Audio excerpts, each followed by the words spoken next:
Welcome to the American Slang podcast, where we will explore language and culture in different regions of the United States. Slang is a type of informal language that's typically spoken in a certain area or by a group of people. Culture is dynamic, language is dynamic, and in this podcast, we will explore the connections between them and the way new words and expressions emerge in different places in America. Welcome, everyone. In today's podcast, we're going to talk to Paige Poole about Alabama's culture, history, and language. So I met Paige through work because we're both virtual educators through the Department of State's English language programs. And I had heard her being interviewed on a podcast in Spanish, and I just loved everything she had to say. So I thought I have to invite her to the American Slang podcast to talk a little bit about her identity and her story. And I think she has so much to share with us today. So I hope that you enjoy this podcast. If you're interested in culture, diversity, language, then this is a great episode for you to listen to. So let's get started. One last thing before I forget is that I'm doing a series of webinars with some guest speakers, and the next one is on March 14th, and we're talking about East Coast versus West Coast culture. So if you go to my website, you can sign up for that webinar, and it's going to be a lot of fun.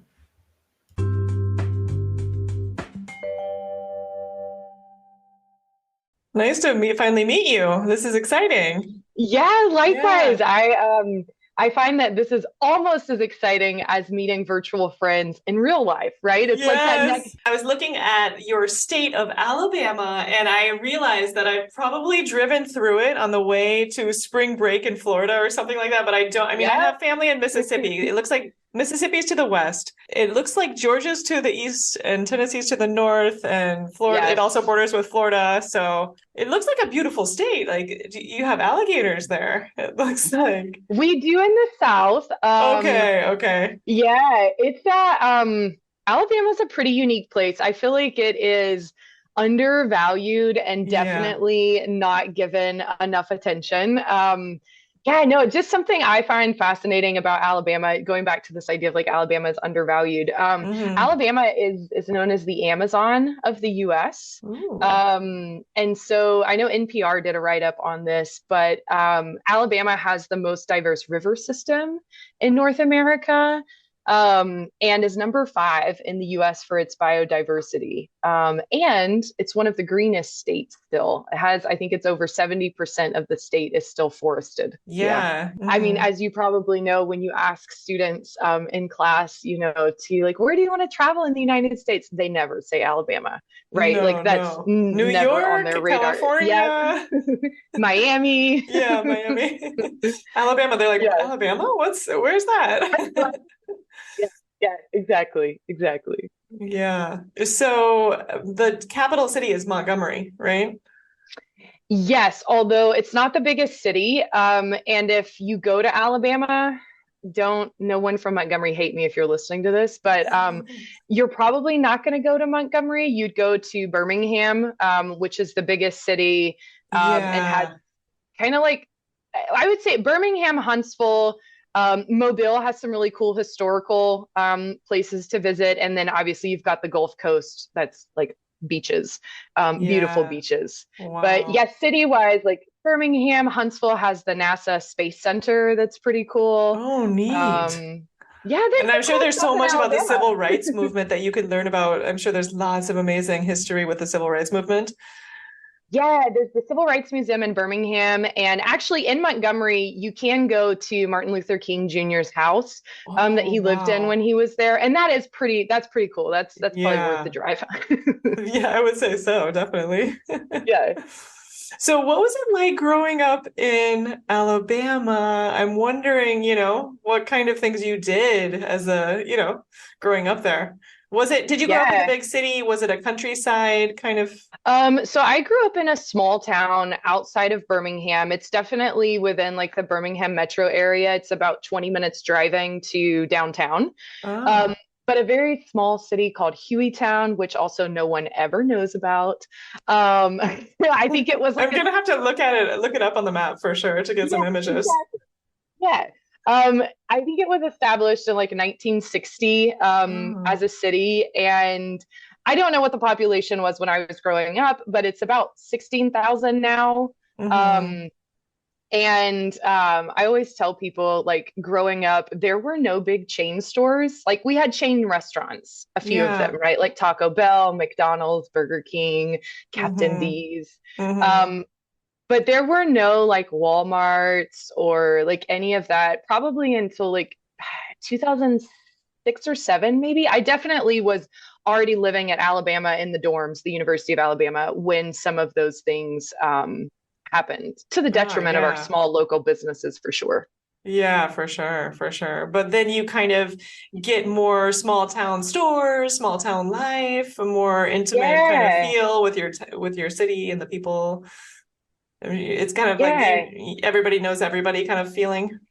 Yep, growing up, I would like I'd be in the grocery store or be somewhere and people would come up to be like, "Oh, you must be Jacqueline's daughter." And I'm like, "Yes, I am. Who are you?" So, yeah, or like my grandparents own a small gift and frame shop, and Oh, so people, wow. also know me through them, and so it's definitely the kind of everybody knows everybody, or if you don't directly know somebody, you know who they are through somebody that you know. Um, Mm-hmm. Mm-hmm. Definitely Mm-hmm. that, but very calm place. Yeah, I If there are any NASCAR fans listening, I'm we sure are there famous are. or known for drivers like Davey Allison, Neil Bonnet, Red Farmer. They're all from Oh, Hueytown. wow, how interesting. So there's a car culture there that's pretty strong. Yeah, people like to highlight that, and some of the like Mm-hmm. local restaurants. I don't know if they still do now, but like one we used to go to called the Iceberg, which this maybe I've been told I now live in West Virginia. People say this is a very Southern thing, but like, do you know the concept of a meat and three? No. Huh. Okay, so in the South, you have restaurants that are known as meat and threes. And basically, these are restaurants where you go in and they have, let's say, a list of like three meats and like 10 to 15 vegetables. And so most people would get a meat and three vegetables. And so you call them meat and threes. They're the best. They're amazing. I love them. What would If be you're the ever in, vegetable choices? Like you could get greens or corn or black oh, or peas or let me tell you, you could get anything from creamed corn, macaroni and cheese. That's a vegetable in the South. Um, Candied yams, green beans, lima beans, butter beans, black-eyed Mhm. peas, collard greens, Fantastic. squash. A lot of people do like tomato and okra, fried Oh, okra. yes. Now I see why people Um, loved it because there's so many options for the vegetable options. If you Mashed go to the potatoes. Midwest, you get to choose potatoes, a really bland salad, and like corn. Like there's like three options. Okay, no, if you go to a meat and three, I feel like you're gonna get some pretty solid choices. If you're ever in Birmingham, for sure go to Nikki's West. I think it's probably the best around at the moment. Oh, wow. Is that just like an Alabama thing, the meat and three, or is it something in the South, what you would say? I honestly can't say for sure, but I feel like it is at least Mississippi, Georgia, Alabama, and probably northern Florida, like in the Panhandle where it's like on the border with Georgia and Alabama. Yeah, I want to go. I Yeah. I love Southern food so much. Like with my grandmother growing up in in Mississippi, I we would often go down to the South and eat the best food in the world. Hmm. So, Hmm. yeah. Yeah. And speaking of food, just because I want to ask you Yeah. about the idea of Coke, like when someone says they want a Uh, soda, like I guess, is Coke, does that represent any drink you want? Like Coke, it could be, so it did when I was younger, and I know that especially like in generations before mine, it was just kind yeah, of like a way to say you wanted a soft drink. yeah. Um, but I think if I speak from like my generation and probably those that have come after, I don't think it's used that much anymore. Now, I could be wrong on this. I haven't Hmm. lived in Hmm. Alabama as such for the last 13 years ish, maybe Yeah, 14 years. yeah. Um, but it did at one point, just kind of like, in some of the northern states, you would say like pop, right?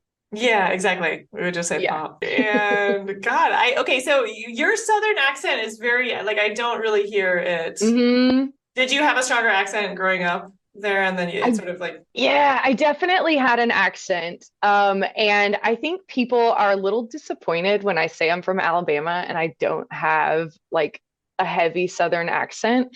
mhm. But my coworkers in Colombia, who some of them were from the US and some of them were from like England and Canada, they would say that it really came out after I had been home for an extended period of time. So like I Oh, would, go home for right. 2 or 3 weeks at, Christmas or the winter Uh-huh. holidays, and I would come back and they were like, "Oh, you can tell you've been in Alabama." Um, but yeah, I think just living abroad for the past, 12, 13 years, I think it just kind of, I don't know, faded away. I don't know. Yeah, yeah. That's what happens to a lot of people who live in different parts of the country. They grow up in the South, and I know, like, my mother grew up in the South, and then she lived in Iowa for so many years that her Mm, accent disappeared completely. But yeah, there I are will certain say. words that she would say with a Southern accent still, you know. Okay. I was about to say, I know, this is not really accent related, but in the South, I'm not sure exactly which states. I can say Alabama for sure. We use double modals, Yeah. and I wasn't even aware of this until I lived in Colombia. I was working on a curriculum project with a coworker from the Isle of Man and a coworker from outside of Toronto in Canada. And we were working on something, and I said, I don't even remember what I said. And they were like, "What? What did you just say?" And I was like, "What do you mean?" And I thought they were talking about like the content of what I said. And so I like repeated it, and they were like, "No, like, That's you can't say that." they're And I like, was that's like, "Why?" grammatically incorrect, kind of. Yeah, they were like, "You're using double modals." And I was like, "What are you talking about?" And yeah, so they made me aware of that. And in the moment, I was kind of like, "Oh, I never knew this." So Yeah. then, being the person that I am, I like did a deep dive into like, where did double modals come from? And today, I actually embrace them and feel that they are a very important part of like my Southern heritage. And it's something that there's a lot of studies on because they actually mean very different things than what you can express by using singular modals. Like Hmm. if you say, we might could do this. That's very different from Ah, saying we right. That's a could double or we modal. might do this. Yeah. We And there's, might could. Okay, so that's the double mhm, modal. Yeah, I definitely have heard that before in the South. Yeah. yeah. So any of those are like we might would, might could, might should. Those are Hmm. all like So very it's a way to different. suggest doing something. Yeah, and it adds a bit of like I think a little more hedging than you might get with Hmm. other modals. So like if you say, Hmm. well, you might should think about that a little more. I'm not like telling you you should think about it a little more. Like Hmm. you Hmm. might should. And I Yeah. don't know. I'd be curious to talk to someone that studied this more if that's like related to Southern Yeah. hospitality or like the Yeah. Southern, like wanting people to feel comfortable and like avoiding, kind of direct confrontations and things of that nature. I don't Hmm. know. The theory I have. Yeah. Yeah. And for people who don't know what hedging is, it's like softening, right? Softening Yeah. the language a little bit. Yeah, that's really fascinating what you're saying about might, should, might, could. And I love the fact that you're kind of owning it as like, this is part of my linguistic Yeah. identity. And it sounds really beautiful when you say it. Like, I love hearing that being said. It's Yeah. like, Yeah. oh, that's Yeah. that's what's so great about some of the Southern accent in general. It's just like musical and sing-songy, and you just want to hear it and just soak it Yeah. in. And Yep. Yep. For sure. I know you haven't really told us too much about the kind of work you do, so maybe you Yeah. can fill us in. I know that, we met through the virtual education program, so the virtual educator program through the US State Department. So we're both virtual educators I'm working with students in Mexico, and your students are in Brazil, right? Yeah. And you also work in ed tech. You have an app. Yeah, yeah. So I'll just give you a kind of the short version. But I am an English language educator by profession or by, that's my academic background. And I've been working in that area for about 17 years. I started in the US in public schools. I continued working in England while I was doing my master's, working with adult refugees, Spanish and Italian kids who were doing language summer camps, and Chinese students who were hoping to study at UK universities. And then spent 11 years in Colombia, in Barranquilla, as a program coordinator and assistant professor, also English language, at the university. And then, in 2022, I moved back to the US after, I'm trying to think, 12, 13 years abroad. My wife started her PhD here in Morgantown, West Virginia. It's so amazing how it's kind of like this, the paths take us to so many different countries and places. Something I think that is incredibly rewarding. And I know a lot of people get into teaching English because of that. That wasn't my initial reason for getting into teaching English, but I can't say that I don't that part of it. So getting to where you were, talking about what I'm doing now. In 2022, we moved back to the US. My wife's first time, she's Colombian. And I was looking for work. And I think different from a lot of educators out there, I wasn't actively looking to move into ed tech. But that was kind of the job that I found and felt it really aligned with, what I wanted to do. So I started working at Pangea Chat, which is an AI-powered instant messaging app that allows students to learn a language while texting their friends. Pretty cool. Yeah, very cool. And then at the same time, as you mentioned, pure coincidence, started working as a virtual educator as well, with the U.S. Embassy in Brazil on a project that I love my students. I've been working on this project since October of 2022. Teaching Indigenous and minority Brazilians in the legal Amazon region English. And it's been great. What a unique opportunity. How incredible. Yeah. And that's kind of where I am. Actually, tomorrow I start a new job. Yeah. So I'm transitioning still within the ed tech field, but working with brisk teaching, also still AI. I'm fascinated about how AI is, helping, I think, teachers in all sorts of way and students as well. And a little bit different. This one is brisk teaching has a Chrome extension. Yeah, I've been trying it out. You recommended it the other day. I have it on my computer. Awesome. I love that. Oh, neat. You're going to start working with brisk teaching. How fun. Yeah, it's interesting to I think see all the different ways, like I said, that AI is, coming in as kind of this like super assistant for the classroom. Fascinating, yeah, I think. I know. It's so fascinating.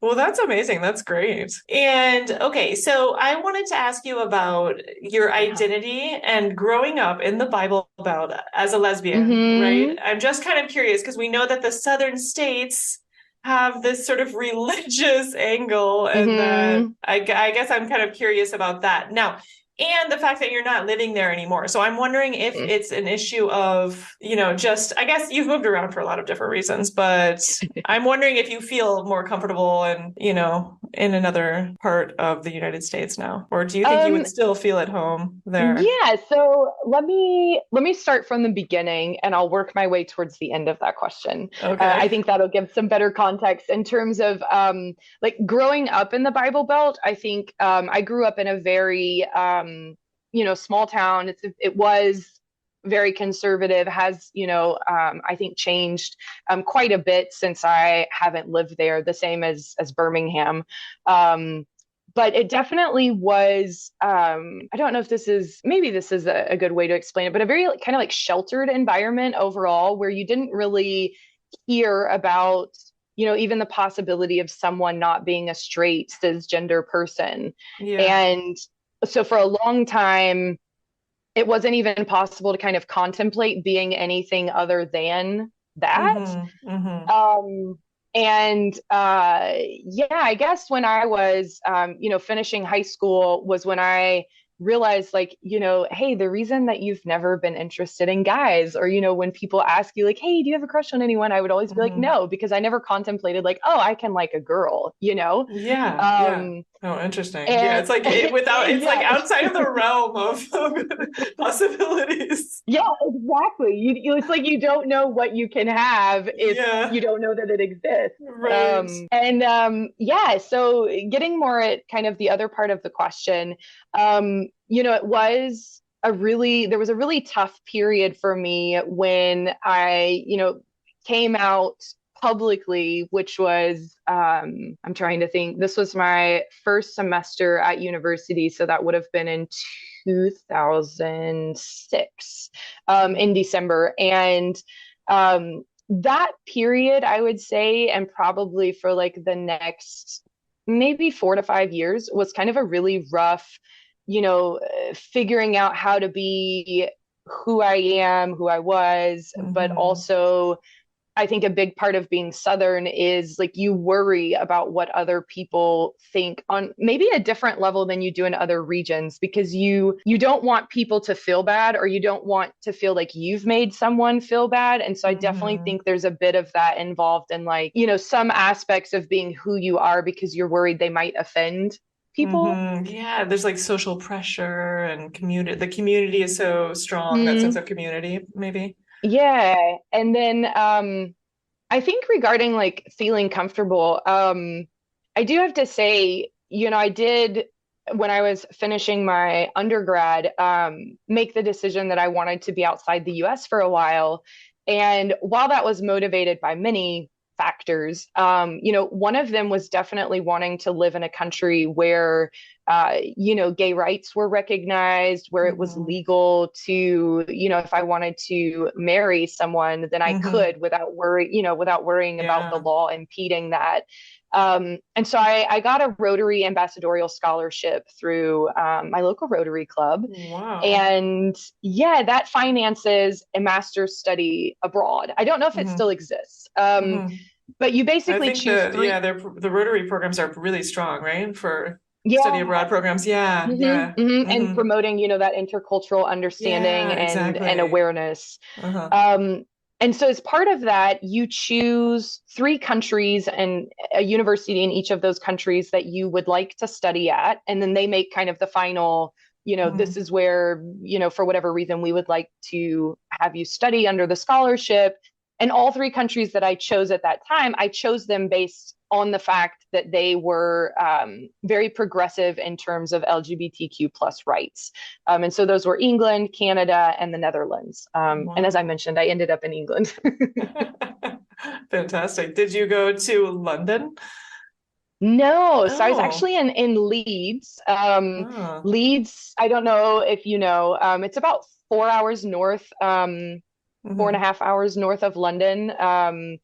And it's an industrial city. It was great though. Yorkshire, it's in West Yorkshire, but the whole Hmm. Yorkshire region is fabulous, beautiful. Fantastic. And Wow. yeah, that's where I ended And up it, for my like there, when master's. you were living there, did you have certain realizations about Alabama or about the US, or I don't know. Sometimes living outside of your own country, you have the reverse culture shock, right? Or Yeah, I don't know that that happened so much in England. I do remember just kind of feeling, like it was refreshing to not have to worry whether my identity was illegal or not, or, yeah, oh yeah, that like must have been really was a, freeing.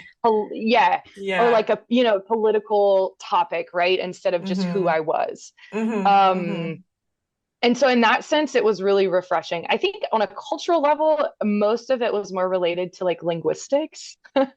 So, like, I remember going to the grocery store, and in the South, we would say a buggy. And I just Oh really wanted a yeah. buggy. Yeah. And I went up to someone in Morrison's, one of the chain grocery stores there, and I was like, "Hey, like where are the buggies at?" And I remember he looked at me and he was like, "It's a trolley here. It's a trolley." And I was like, "Thanks, thanks Like for he that knew, actually, that's clarification." funny that he knew you were talking about the buggy. I don't know if he Yeah. knew like particularly buggy, but I think he knew like, oh, you're American. You don't know that we Okay. call these things here trolleys. Um, and similarly, I asked for I was looking for squash, like summer squash, the yellow Yeah. kind of crookneck Yeah. squash. Uh-huh. And I also asked someone in a grocery store, like, where is your squash at? And Uh-huh. he very nice, proceeded to walk me down the aisle. And as we're getting like further and further away from the vegetables, and I'm like, where are we going? Took me to the drink aisle because squash is like a mix that you can like dilute with water that's kind of offered at like Oh. bars if you want something non-alcoholic to drink. And I was like, whoa, like, okay. Whoa. So Yeah. what do So they call it something completely different? Squash. so courgette is what you would call like Oh. zucchini. Oh. Yeah, wow. Yeah. So I think that if there were any kind of like I'm trying to think if there were any like cultural realizations, and I'm sure there were, just none are coming to my mind I wonder if specifically that just about. like this small, like how things are really compact, right? In England, right? Like Mhm. everything is so tight, the spaces are tight. It's really crowded. I don't know if So did you in feel Leeds, I that? didn't feel that. Leeds Okay. is kind of, there's definitely a city center, Hmm. that's very like business oriented. It has a fantastic market. The Leeds Mm. market is really like well known, the Kirkgate market. Yeah. Um, but outside of the downtown area, so like around the university, it's actually really green. Like there's a Oh huge yeah. park and kind of It's very the housing. spacious. Yeah, you don't feel like, you Uh-huh. don't look around like buildings and things like that. It's very green. Yeah, yeah. Yeah. Oh, Maybe if nice. you were in like a bigger city, I guess, than Leeds, you might feel a more like London, for example. You kind of Hmm. always feel like you're in the city, I guess. Yeah, for sure, for sure. And then, did you meet your wife there In or? England? Yeah. No, so we actually met in Oh, Colombia. oh, Um, okay. Okay. yeah, So after you ironically, graduated, then you moved to Columbia on a different project or? so when I graduated from my master's, I moved to Columbia. And at that point, my wife and I were both working at the same university, Oh, but okay. we didn't start dating until 2014. So I moved to Columbia in October of 2011. Um, and we Oh, kind of like nice. knew who the other one was, but we never really like, we weren't in like the same friend circles or like, we had a cordial professional relationship. Hmm. And then you just kind of stayed there. You ended up Yeah, I was there from for, 2011 until 2021, was when July 2021 was when we moved back to the States. But we kept working remotely for our university in Columbia for a year before we, okay. so I may have been off on those dates early in the conversation. Oh Sorry about no, it's no that. problem. But nevertheless, I was just curious because you speak Spanish so well. Because I heard you in the podcast episode that you shared with me, Oh, and I was like, wow, your Spanish is yeah. amazing. So it must have just been immersion, and you've probably studied Yeah. it or So I studied in high school. I went to an international baccalaureate school. neat. Yeah, so I had to take a language. Our options Uh-huh. were Spanish, French, and German. I did Spanish for 4 years. And then I studied it at the University of Alabama. My degree was in Spanish and International Studies. Oh, neat. Um, I have a BA in Spanish too. How whoop, cool. whoop. Yes. Then your master's though was in linguistics or something, right? It was in Or TESOL studies. TESOL. Oh, neat. But I really think my Spanish fluency was cemented. I did a semester abroad in Bogota, Colombia, when I want to say a sophomore at the University of Hmm. Alabama. Um, and that's Hmm. when I arrived to Bogota, and after like 2 weeks, I was like, I can't do this. Like, I am going back home. Like, I don't understand anything that's happening. I can't do the readings for my classes. And then I pushed through. I was like, Hmm. there were no Spanish language classes at that time. It was also very uncommon for international students to be studying abroad in Colombia, given kind of Uh, the internal conflict. Hmm. between the government and, groups like the FARC, ELN. And so they just didn't have a market for like offering Spanish classes. So I was in, political science classes with Colombian Oh, students oh, and, wow. High school. At the yeah, high school level. How fun. no, Wow. True at the immersion. university Oh, level. you were at the university level. I thought it was when Yeah, you were a yeah. sophomore in high school. No, a No, a sophomore sophomore at in the university. college. Oh, okay. Yeah, yeah. Sorry, I should have Fant clarified that. Um, Fantastic, though. but yeah, I feel like pushing through that, and then after like 3 months, I had kind of that like like chip change in my brain, and I Yeah, was like yeah, actually able to communicate and understand. yeah. Um, It was like you and then I'm pushed through and just had this breakthrough. Right? It was like, yeah, so whoa, I can do people, this. yeah, yeah, people would tell me, they were like, you get to this point where you don't even realize it happens, but all of a sudden you can just, speak and understand. And I really felt like that's what it was like for me. I don't Hmm. remember a Hmm. specific moment. It just kind of happened. Hmm. Yeah. And now sometimes it's like you're speaking one language, you don't realize what language you're speaking, and then you're like, what? Do you ever feel like Oh, that? yeah. You're just like, what Yes. language did I just say that in? I have no idea. Yep, yep. Or I forget words. Like I'll be at home with my family in Alabama and, I'll be like, I don't remember how to say this in English. And they'll be like, Yeah. how do you not remember how to say something in your first language? Like, how do you just forget that? Like, well, let Yes. me tell you. Yeah. And just out of curiosity, are there any interesting slang words from Alabama like holla? I don't know if there's some, or Mhm. do people call it Bama, the state, or they Um, call it Alabama, or do they say it with a certain Southern accent? Because when did the New Orleans episode, she's like, no, we say New Orleans here. yeah, yeah. So I don't Um, know if the pronunciation of Alabama, if how would you say it? Like, I think like a good Southerner would probably say like Alabama, oh, Alabama. Alabama. Uh-huh. Uh-huh. Lengthen out those A sounds a little bit more. Yeah. Let's see here that yeah. Yeah. Uh, but I'm thinking about, I think a good slang that people always find interesting, and I think a lot of people outside of Alabama don't know about this, is in Alabama, football is really, really big, especially the University of Alabama. And Hmm. kind of the slogan, I guess you would say, for the team is Roll Tide. Have you heard this before? No. Roll Okay, Tide. No. Roll Tide. So like, when you're at a football game, and there's a touchdown, people are gonna go Roll Tide. And yeah, so anyways, in Alabama, you will hear Roll Tide, you will see Roll Tide, but it's not only used as like part of Alabama football, but people use it to like say thank you. People use it to say Mm. like good job. Or like if something good happens, they'll use it as kind of like an exclamation, I guess, of like, oh yeah, Wow. like roll tide. Did you hear that, so and so got a new job? Um, there's That even is a amazing. fascinating, yeah, ESPN commercial that you should check Yeah. out that they Uh-huh. did on the roll tide phenomena. And at the end of the Really? commercial, it says something like, football is more than a sport, it's a lifestyle. And they Huh. use the roll tide phenomena to kind of, I guess, explain that or show that. Uh-huh. Oh, I love that. And so it's just like ROLL, roll, and then TIDE, tide. Yeah, so the backstory on that is in Alabama there are two main football teams, Alabama and Auburn, and they Mhm. are rivals. And in I want to say it was the early 1900s, could have been I don't know closer to 1930. Don't quote me on a date, but Alabama and Auburn had a game together, and Alabama was the underdog of the game. And everybody had been saying their colors are red and white. And everyone had been saying that Alabama was the thin red line.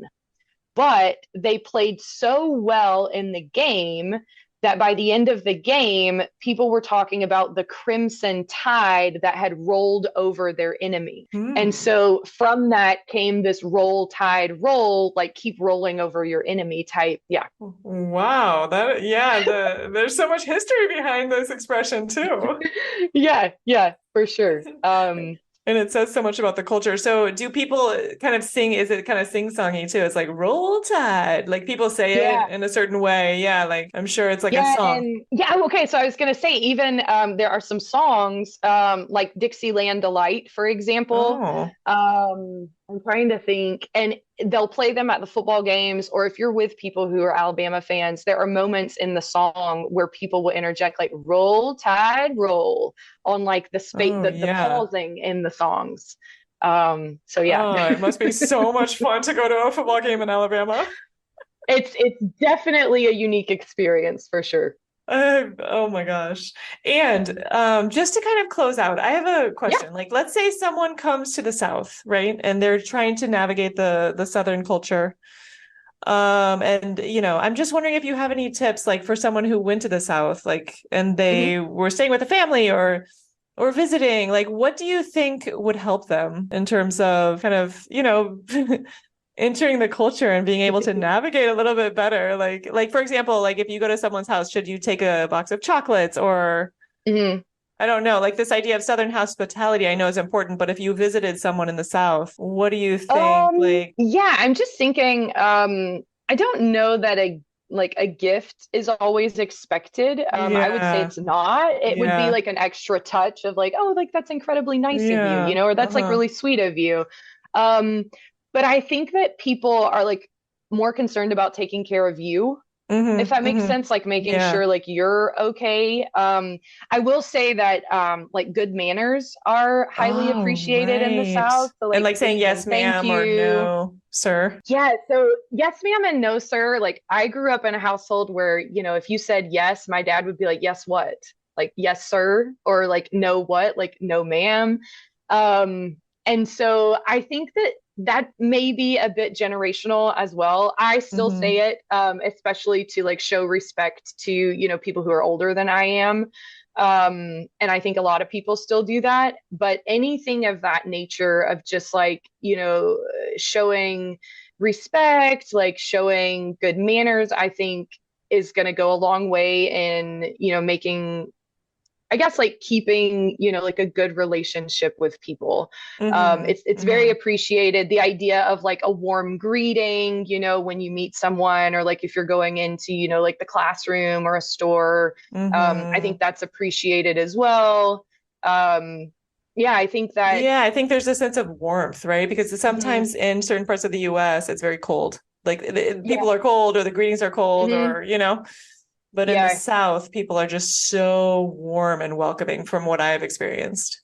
Yeah, and there's a lot of like, I guess I would call it maybe like layering. So like Mm-hmm. you being direct can be okay, but oftentimes people like layer directness in a lot of like Mm-hmm. flowery, warm language to make sure that, the person feels comfortable and like it's not going to be too, tough of a blow, or there is that underlying desire, I think, to not make someone feel bad or make them feel uncomfortable. Uh-huh. Um, Uh-huh. even that, it's sometimes like this in the movies, and I think that this is true probably in a lot of cases, but um, if someone is going to say something bad about you, they're not going to say it to your face. They're going to wait till you're like, gone far away, and probably tell people that, it'll never get back to you type of, I don't Mm-hmm. know, like We have Southern this small expression town like gossip. she's two-faced or they're two-faced, that kind of idea of being Not two-faced really or that. not. No, not necessarily that, but like, for example, I don't know, this is a made up example. This has never happened, but like if you, I don't know, let's say that we're like in a store and we see someone come in and I don't know, maybe their outfit is pretty horrible. Yeah, Um, yeah. we might never say anything. We might even tell that person, like, oh, I love how you combine those colors, or, like, that's a Yeah. great combination, or, whatever. And then once that person's gone, we might be like, I would never wear that. Like, could you Yeah. believe what she was wearing? But you would never say that to the person. And in fact, you might overcompensate when you're around that person to make sure that they feel good. Does that Mm-hmm. make sense? Mm-hmm. It's like Yeah. That's hilarious. That's hilarious. Yeah, yeah. there are in some cultures, for example, you could say like, "Oh, you look so chubby, you look so fat," or something like that. Because Uh-huh. I had my Mm-hmm. Vietnamese friend, they would always comment on her weight openly, but Oh, the like I same in don't know if in the Colombia. South if people comment on the weight, but in the Midwest, people it's a no-no. Like you should never say anything about someone's weight to their face. Yeah, I don't actually No. know in the South about that, actually. Because I know people in would, Colombia that was a big thing. oh, it was, yeah. Because it Like just you'd see seems them, like, they're like, "Oh, it looks like you've gained a little bit of weight," or yeah, like, "Oh, you're yeah. too skinny," or Right. like, Everything is a comment on the physical, how you're looking. yeah, yes, But in the yes. US, I feel like in general, like more so than not, people will compliment rather than say something that Hmm. could be potentially offend someone about their Yeah, appearance, right? yeah, yeah. Yeah, yeah, yeah. Great. Well, thank you so much. I have learned so much about Alabama culture, about you, about your story, and it's been really interesting. Thank you for bringing up so many fascinating details and sharing with us a little bit about yourself Yeah, and absolutely. making the state seem so attractive. It makes me want to Yes, go and visit yes. it. I have to try the meat and three, Meat and three. Yes, yes. Go not to three Nikki's meat, West in not three meat, Birmingham. meat and No, three. no. I'll go in and be like, I want to do a meat, three meat or something. They'll be like, no, what are you talking about? Yeah, they'll be like, "What?" Okay, great. Well, thank you so much. Yeah, thank you for having me. It's been fun to Yeah, talk really about all fun. this.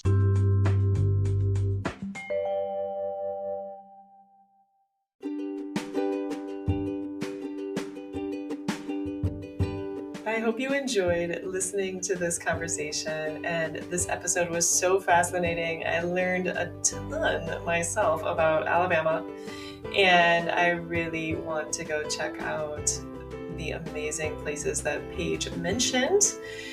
So thanks for joining us, and I hope you got a lot out of it. Also, you can listen to the podcast while following along with the transcript, and this can be great as well, just to pick up some vocabulary and go over the collocations, for example, that came up in the conversation. So check out that. If you go to my website, www.movingenglishLessons.com, you can look at a number of images, visuals, conversation questions. I put on some great vocabulary topics to talk about as well. And I think you'll love all of the complimentary materials that go with this podcast episode.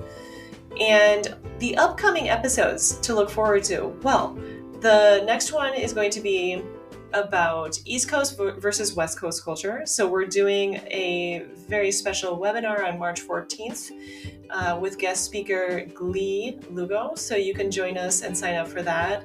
And then also, I'll be doing an episode on passions and hobbies on the West Coast. Crochet in the Bay with our guest Helen, who hasn't joined us for a long time, but she's recorded a number of podcast episodes with me. So I can't wait for you to hear that episode where she talks about some of her greatest passions and hobbies. So we have a lot of great episodes coming up this season. And also, because I'm traveling to Tampa for TESOL Global, I'm going to be, connecting with tons of teachers from all over the USA. So I'm hoping to be able to record a few wonderful podcast episodes. There's some people on the list. I want to bring someone who lives in Hawaii. I want to bring someone who lives in Kentucky, like some other states that I just haven't featured yet. I think there's some great people on the list. So I hope you leave us a wonderful review on Apple Podcasts or on Spotify, wherever you listen. And just give some support. Put up a comment on YouTube, for example, and let us know what questions you have, or if there's certain places in the US that you want to learn more about or that you want to be featured in the upcoming episodes. Have a great day, everyone. Thanks for joining us today. See you next time.